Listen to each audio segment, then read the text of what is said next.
RH sudah terbentuk ya, itu tahapan berikutnya ya teman-teman yang tergabung di rumah inspirasi harus segera dirapatkan barisan. Tujuannya apa?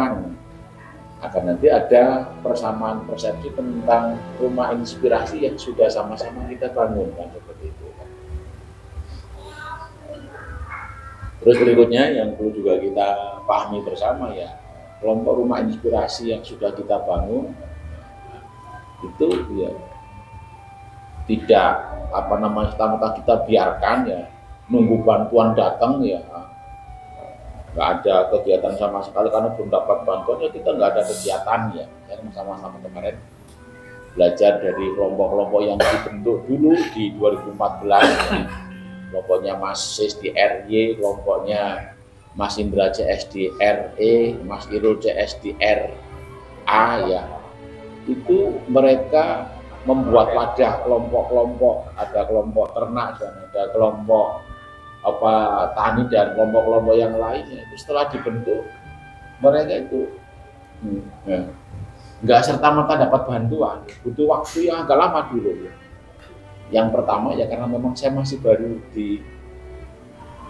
jadi anggota dewan, masih nyari mempelajari ini kelompok ini mau saya dibawa kemana, masih menyampaikan bahwa saya itu punya kelompok ini perlu dibina ke beliau. Tapi setelah saya punya keyakinan bahwa kelompok-kelompok yang kami bina ini mampu untuk menerima bantuan, baru kita buat proposal. Jadi intinya teman-teman sekalian yang dirahmati Allah Subhanahu wa Ta'ala, jadi setelah kelompok ini dibentuk ya, yakin kalau tanpa adanya pembinaan langsung ujuk-ujuk dapat blower misalkan ya, tiba-tiba dapat rotari ya, saya yakin bukannya bantuan ini membuat sampai tambah kompak, tambah solid ya, itu malah justru nanti akan bubar kelompok ini. Karena apa?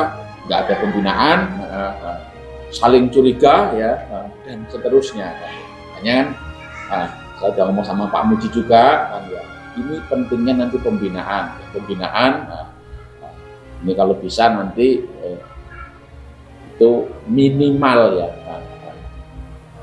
dia maksimal itu dalam tahap 3 bulan sekali itu sampai semua harus ngumpul seperti ini.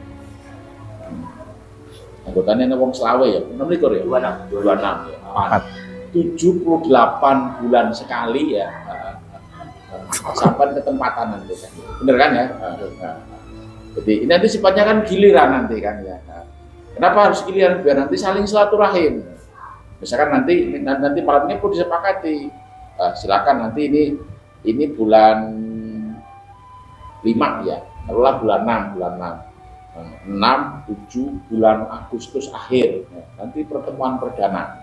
Nah, kalau mau 3 bulan sekali, silakan. Misalkan kalau saya sarankan ya pertama nanti tepatnya beliau kan gitu kan ya. Nanti 3 bulan berikutnya tepatnya ketuanya kan gitu kan ya. 3 bulan berikutnya tepat matuhi gitu kan ya, dan seterusnya bergilir ya. Dan nggak perlu ya kalau kita ngambil contoh yang di RG ya, itu sederhana kan ya, pertemuan itu anggotanya itu ada 50-an RG itu kan ya, 50-an ya, itu cuman dari hasil lumbung pangan itu cuma dipotong 300.000 untuk beli aqua gelas sama snack, kan nggak berat kan ya, nggak berat. Nah nanti setiap kali pertemuan kita membicarakan nanti program-program kelompok, misalkan ada mungkin yang belum punya BPJS misalkan, nanti bisa dibahas itu nanti kan ya. Ada yang sakit, ada yang mungkin berasnya berasnya habis, mau beli nggak punya duit, harus dibahas itu. Jangan sampai nanti ada anggota kelompok yang sampai puasanya bukan puasa karena pengen dapat, malah kan nggak punya duit untuk beli makanan kan ya. Sampai semua ini sampai nggak tahu, sampai ya yang ikut kualat nanti seperti itu gitu. Sampai di kelompok juga dibahas sampai sedetail itu. Jadi teman-teman yang dirahmati Allah Subhanahu wa Ta'ala, kemarin saya sampaikan di tempatnya Mas Kowo ya, agar kelompok kita nanti mampu menerima mandat, menerima beban. Kalau dapat bantuan itu sebenarnya mandat beban gitu kan ya. Itu nanti kelompok ini harus dibina. Kelompok ini ya kalau kita kembali kemarin saya kutip di tempatnya Mas Kowo itu, ini kelompok ini sebenarnya nggak jauh beda dengan koperasi sebenarnya kan. Koperasi siapa yang gagas? Koperasi yang menggagas itu wakil presiden pertama. Wakil presiden pertama siapa, Mas Rahmat?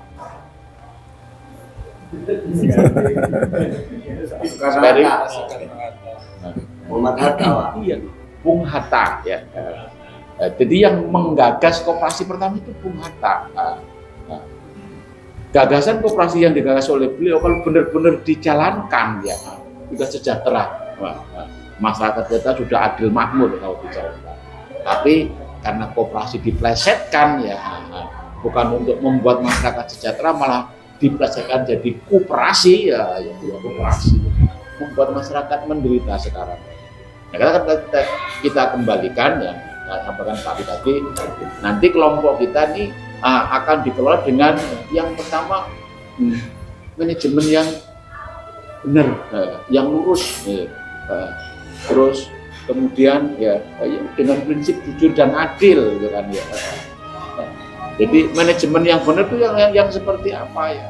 Ya nanti ada, nanti belajar sama Masis ya. Itu setiap kali pertemuan itu kan ada daftar hadir di situ, ya. Terus yang dibahas apa di situ itu ada, nanti sampai harus punya itu, sehingga nanti saat ada kunjungan BI ke sana, oh ini benar, ada pertemuan rutin, ini daftar hadirnya. Nah, sampai nggak bisa, itu ada pertemuan rutin berapa bulan sekali, bingung sampai jawabnya kan. Walaupun di setting misalkan gue nak ditakoni nang BI setiap bulan ping telu pertemuannya kan itu kan ya, bingung sampean kan. Tanya pertemuan kemarin gimana, bingung sampean karena nggak sepakat kan kan. Jadi manajemen yang benar ya, yang lurus itu ya seperti itu, nanti setiap pertemuan daftar hadir, apa yang dibahas di situ, apa yang diputuskan ya itu nanti dijalani ya. Terus kemudian ya yang jujur dan adil ya, jujur dan adil maksudnya apa ya, misalkan dapat bantuan ya, dapat bantuan itu bantuannya berapa anggota juga harus tahu, duitnya digunakan untuk apa juga anggota harus tahu, terkait adil ya, itu termasuk nanti kalau ada hasil ini didistribusikan ke anggota dengan prinsip yang adil. Maksudnya seperti apa?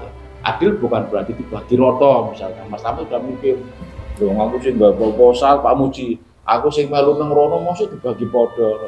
Nah adil itu diberikan sesuai dengan porsinya. Dan nanti ya terkait dengan kepengurusan nanti bisa, misalkan contoh misalkan RO ya, minimal nanti di RO ada 3 kelompok. Nanti kelompoknya Mas Sutris Pak Suim nanti satu kelompok, kemudian Pak Sobirin nanti digabungkan dengan Bambang CS yang ada di sana, yang satu yang di RO 4 Pak Arifin CS nanti seperti itu. Terus kemudian nanti ini ya, jadi saya dikasih saran sama Bang Jun ya, kita nggak boleh jadi yang muluk-muluk. Pokoknya aku janji selama aku jadi anggota dewan kelompok barokah itu setiap tahun tak kasih rotari karo blower, itu nggak boleh seperti itu. Itu kan jadi nggak boleh kan. Tapi kalau memang sampean nitip proposal ke kami nggak akan pernah nolak. Kalau kamu sudah membuat proposal, nanti akan saya sampaikan ke beliau. Hasil enggaknya ya namanya kita minta. Misalkan tahun ini belum berhasil ya kita coba tahun depan dan seterusnya. Terus kemudian pengajuan proposal itu juga enggak setiap saat, enggak seperti kita minta sama orang tua kan ya. Bapak ibu misalkan ya udah, kalau yang masih ikut orang tua ya. Pagi minta duit, sore minta duit, besok minta duit, dikasih sama orang tua. Tapi kalau proposal itu ada waktu. Kalau di kabupaten ya, itu biasanya pengajuan proposal itu di setiap bulan November sampai akhir November, awal Desember. Nah, itu pun pengajuan di bulan itu cairnya itu tahun depan kalau di kabupaten. 1 tahun baru cair kalau di kabupaten. Kalau di provinsi hampir sama. Tapi kalau di pusat karena di pusat itu mitra Bang Jun, mitra Komisi 11 UBI itu biasanya misalkan pengajuan bulan 1, kalau sudah disurvei biasanya bulan 1 pengajuan, kalau memang ada perintah kan ya, bulan 1 pengajuan, bulan 2 disurvei, biasanya bulan 3 itu udah mulai pencairan. Atau biasanya itu kan bulan 1, bulan 2, bulan 3 itu pengajuan proposal, bulan 4, 5 itu survei, bulan 6, 7 itu pencairan. Kalau selamat saya panggil buat proposal, contoh proposal yang masih yang tidak ada. Nah, yang lain-lainnya juga harus mata seperti ini. Ini juga nanti perlu diperiksa, pas apa belum? Cuman enaknya sekarang kalau ke BI kan kita ngirim soft copy. Kalau nanti salah, nanti sama mereka diperiksa. Sama asli Bang Jun ini nggak pas dibenahin dulu. Kalau udah oke, silakan Pak dicetak, dikirim di fisik. Nah ini makanya saya sampaikan, jadi nggak ada istilah seperti itu. Bahkan di Kota Gajah kemarin saya diundang di kelompok Kota Gajah, ngomong sederhana mereka kan ya, Pak, permintaan saya satu, nanti kalau Pak Kamang sudah dilantik, jangan lupakan kami. Saya ngomongnya sederhana. Kalau saya mau ngelupain sampean, ini saya diundang nggak bakal datang. Kalau saya mau ngelupain sampean ngebel, saya udah nggak mau ngangkat HP sampean. Karena saya di sini kan juga nggak gratis cari suara, saya bilang itu. Nggak gratis cari suara. Terus sampai juga nggak memenuhi kuota. Dapat suara berapa di sini kan? Ke Kota Gajah. Gitu. Jadi nggak ada istilah ini. Insya Allah nanti sampean setiap 3 bulan sekali nanti ada ngumpul dengan teman-teman. Syukur-syukur nanti setiap 3 bulan hadir. Kalau bisa menyesuaikan dengan jadwal saya akan hadir. Tapi kalau nanti misalkan, contoh misalkan dalam 3 kali pertemuan mungkin saya bisa hadir sekali karena sampai enggak koordinasi misalkan tahu Pak nanti malam ada kumpulan tempat rumah saya nggak bisa hadir, ya jangan mentang-mentang jadi lali diundang orang belum teko.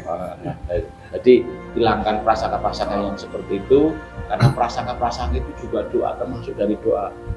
Sampai ngomong Pak Karman wis dadi saiki lagi sampai berarti mendoakan Pak Karman lali kalau sampean kan. Kalau memang dikabulkan bukan salah Pak Karman, sampean yang berdoa kan gitu kan ya. Terus ya jangan sungkan ke rumah kalau ada masalah, ada ini, termasuk misalkan oh ini ada indikasi ini kelompoknya ini udah mulai menyimpang, manajemennya udah mulai nggak benar, sudah nggak transparansi, nggak jujur dan adil. Sampai mau negur ketuanya nggak berani ngomong sama Pak Karman. Wih, Mas Slamet kemarin dapat blower itu kan ya udah pakai ini berulang kali kok belum ada laporan sama ini, saya yang negur nanti gitu kan. Ya kita belajar negur bukan berarti benci itu kan ya. Ini belajar dari pengalaman kelompok-kelompok yang dikelola oleh Mas CS ya. Namanya manusia, kadang-kadang kalau lupa itu berbuat salah kan ya. 5 tahun ya Pak Karman nggak jadi anggota dewan, nggak turun ke kelompok, banyak kesalahan-kesalahan yang harusnya nggak terjadi kalau ada pembinaan. Ya. Tapi ya maklum, ya namanya manusia, kalau lupa nanti berbuat salah ya, berbuat salah. Selagi kita ada apa ya, kalau bahasanya itu gentleman lah ya. Kalau salah kita ngaku salah, aku salah memang. Kalau orang yang mengaku, kalau salah ngaku salah, dia ada upaya untuk apa jadi yang benar. Gitu. Tapi kalau udah salah nggak ngaku salah itu udah repot ya. Ngaku salah, saya khilaf, saya salah, diingetin dia mau dengerin, saya akan berubah. Nah itulah yang kita harapkan seperti itu. Jadi nanti Pak Muji ya, 3 bulan sekali Mas Slamet ya, silakan. Kalau mau maju juga boleh. Saya di RH mau 2 bulan sekali silakan. Mau 1 bulan sekali silakan. Mau yang penting jangan lebih dari 3 bulan. Wah, saya mau 6 bulan sekali, mau 6 bulan sekali nanti repot nanti kan, lali bubar nanti kelompoknya. Nanti saling mengingatkan nanti, jadi diingat Pak Muji nanti berarti ini bulan taruhlah 5 akhir 6 ya, 6 nanti bulan 8 akhir ya, 8 akhir malah itu pas nanti habis pelantikan kan ya nanti tempatnya Pak Muji. Bukan saya nggak mau ketempatan, di sini terus juga boleh karena ini kan sekretariat utama di sini kan ya. Sekretariat Rumah Inspirasi RH di sini nanti kan ya, di sini kan ya. Ini istimewanya RH karena di pusatnya kan ya. Bukan nggak mau ketempatan, biar kita saling silaturahim. Gue surah sampai mewahan ya. Nih misalnya ayam ya motong ayam digawe ningkung kan. Tapi kalau ini ya sederhana kayak tempat Mas Kowo ya. Dan rencananya nanti saya juga pengen. Nah, di kampung Rupiharjo di kelompok ini nanti punya lumbung pangan. Ya. Jadi nanti setiap kali pertemuan, nanti silakan nanti sampai buat kesepakatan ya, yang nggak memberatkan ya, misalkan setiap pertemuan kita misalkan nabung 50.000 ya, nabung, silakan. Sehingga nanti pas pertemuan nanti ada muatan khusus, nanti saya bisa buatkan adik-adik setelah lumbung pangan nanti kan. Ya. Dan itu pun nanti ya, kalau sampai setiap ini khusus untuk yang di RH nanti setiap kali sampai nabung, Pak Rahmat juga ikut nabung. Kalau sampai nabung 50 mungkin Pak Rahmat nabung 10 kali lipatnya bisa jadi seperti itu gitu kan. Jadi ke arah sana nanti. Jadi bukan berarti saya ngajak sampai nabung, saya nggak ikut nabung, saya ikut nabung gitu kan.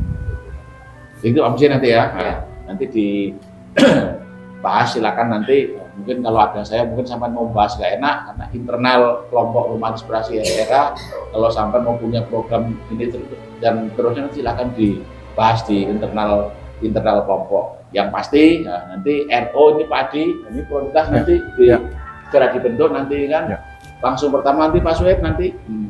Jadi syarat untuk menjadi anggota dan pengurus Rumah Inspirasi nggak berat, cuman ada 2. Nah, ingat ya. Ini semua nanti yang nggak memenuhi syarat ini Mas Latif bisa dikeluarkan nanti kan. Yang pertama kalau di belakang dia nggak ganduli. Ngarep orang Melayu di sini kan. Jadi, KTP nggak perlu Pak? KTP nanti berikutnya nanti kan. Jadi untuk milih orang misalkan ini Arab telepon, tapi ini biasanya ini ngarep ini nyerimpet di waktu di sini kan tinggal kan ya. Nah, ini nang guru ini ganduli. Sampai mengajukan proposal, wah itu nanti ditipu di ini yang ganduli masuk kategori provokator lah ya, provokator. Kalau yang di CI ya, itu sama ditinggal, ada apa-apa ditinggal. Datang ke sini atas nama kelompok dapat bantuan terus menang, itu ya. Jadi ya, sederhana ya, NO nanti ya, Pak Suhaib nanti. Kalau memang nanti kira-kira sudah siap nanti hubungi Pak Adi, nanti Pak Adi datang nanti kan. Jadi asosiasinya itu sama RO2 ya? Digabungin sama RO2 nanti kan. Mungkin sementara cukup, kalau ada Mas Slamet atau Pak Muji mau ngasih tambahan arahan untuk kelompok Rumah Inspirasi Barokah ya silakan. Assalamualaikum warahmatullahi wabarakatuh. Waalaikumsalam.